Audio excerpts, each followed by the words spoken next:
Kalau aku nggak peduli. Cheers buat comeback Cantika. Semoga nggak chaos lagi.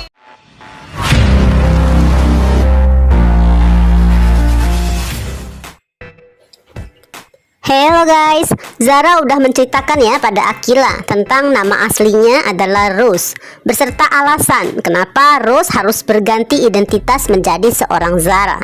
Pastinya Akila cukup syok mendengar hal ini dan sangat prihatin atas beban hidup yang harus Zara jalanin. Selain itu, Zara pun telah menceritakan urusannya dengan Ken yang saat ini hanya sebatas kerja. Selebihnya Akila pun paham kenapa Zara minta Ken menjemputnya ke sekolah tadi.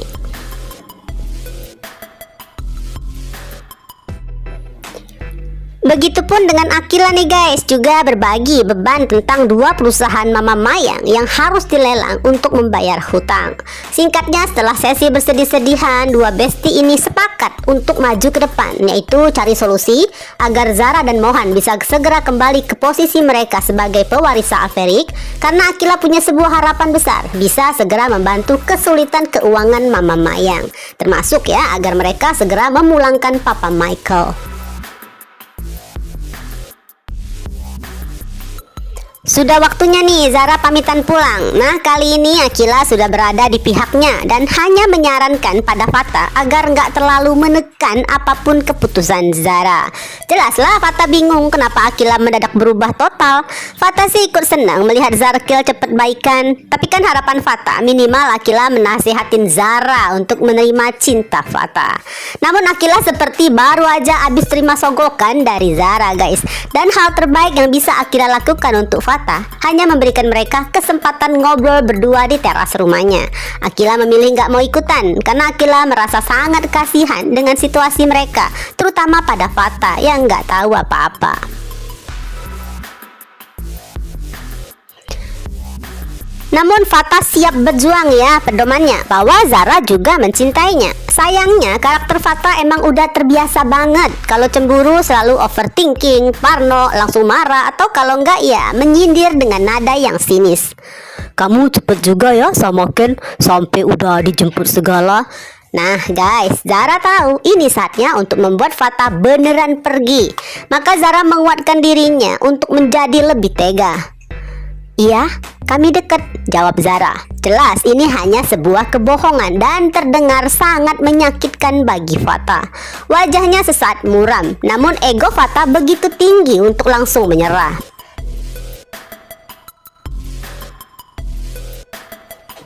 Oh, deket ya?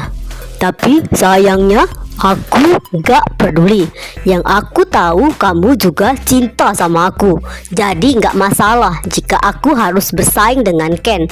Terserah kamu mau ngapain, tapi terserah aku juga mau ngapain dengan perasaan yang kita punya. Nah guys, ujar Fata sembari tersenyum getir dan tatapan tajam yang menyiratkan kemarahan, rasa cinta, juga sakit hati.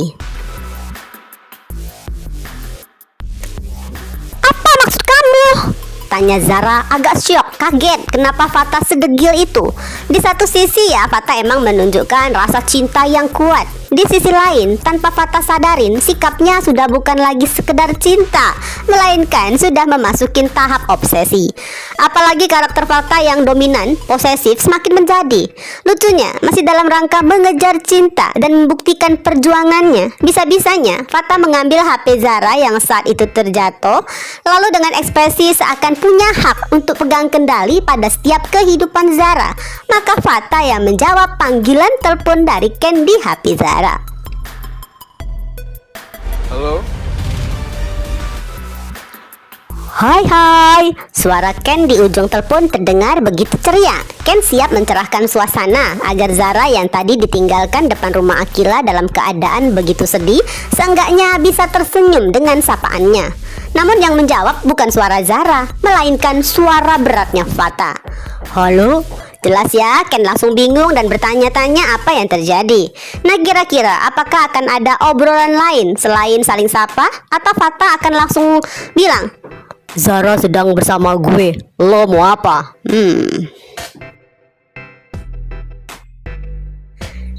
Yang jelas ekspresi Zara sangat nggak nyaman dengan sikap Fatah. Belum jadian aja Fatah sudah begitu ikut campur segala halnya. Padahal Zara udah pernah protes loh bahwa sikap Fatah yang seperti ini membebani langkahnya. Karena guys, atas dasar cinta pun semua orang kan tetap harus paham dong arti saling menghormatin privacy. Apalagi kan mereka statusnya masih bukan siapa-siapa. Nah, dengan permasalahan yang ada, larangan dari Tante Amanda ditambah karakter Fatah, maka bisa ditebaklah makin menguatkan Zara untuk segera pergi. Namun Fatah pun bertahan ngintilin Zara mau kemanapun juga. Termasuk jika Zara bersikeras nggak mau naik ke boncengannya, maka Fatah pun siap bawa motornya manual jalanin pakai kaki aja.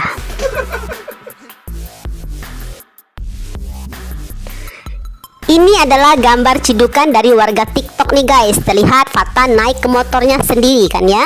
Coba perhatiin di ujung ada mobil putih yang sempat dikendarai Ken tadi.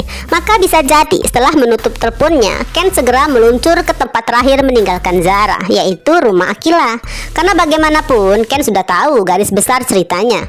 Ken tahu alasan Zara menolak Fatah. Bahkan Zara sempat minta bantuan loh untuk menghindarin Fatah. Nah, kalau sampai Fatah menerima panggilannya ke HP Zara, itu artinya Fatah udah menyusul ke sana dan Ken tahu kalau Zara pasti butuh bantuannya lagi.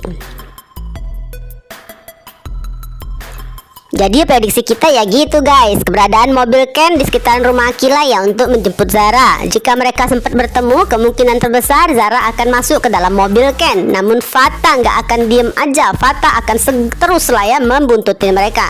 Padahal udah tahu tujuannya pasti akan ke ruko. Bagaimanapun Zara harus pulang ganti pakaian. Baru setelahnya Zara akan lanjut pergi ke kantor baru untuk urusan kontrak kerja. Entahlah apakah Fatah tetap akan bertahan di depan ruko jagain Zara dikarenakan Ken juga masih di sana. Ribet deh ya, Zara udah kayak ketempelan Fatah guys. Ngiling aja harus pakai pengawas. Siapa nih? Membahas tentang ketempelan, pengunjung teras kafe dibuat ketawa dengan bahan gosip baru, yaitu kemunculan Cantika yang terus dingintilin si Bibi, pembantu dari rumahnya. Karena Dokter Marsha sedang keluar negeri dan mewajibkan si Bibi harus ikutin Cantika kemanapun. Nah, dengan masih pakai celemek dapur, si Bibi jadi ikutan nongkrong di kafe. Lumayan lah, anggap aja Bibi sedang healing, duduk santai sambil ikut minum koko frap. Sementara Cantika, jangan ditanya lah ekspresinya. Udah bete banget sama Bibi, ditambah semua temen-temen pada bisik-bisik dan ketawa memperhatikannya. Oh my god, jangan bilang itu babysitting in public, ujar Yuna nih guys. Kasihan tapi lucu juga, sahut Shakira. Semua orang kadang butuh fase diawasi, sambung Elektra.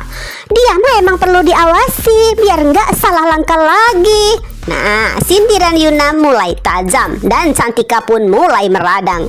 Gua juga bisa loh melawan pakai radar benci. Nah, Cantika udah siap tempur, nyolot banget.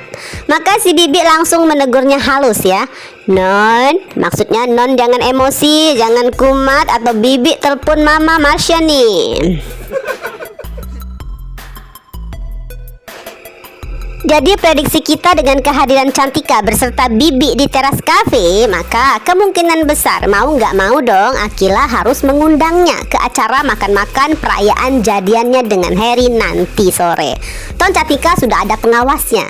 Karena bagaimanapun guys, Cantika adalah bagian anak-anak 9 ilmu. Jadi seharusnya Cantika tetap ikut ngumpul ya bersama yang lainnya. Ya walaupun nambah ada si Bibi di sampingnya, lagian biar mengawasi Cantika.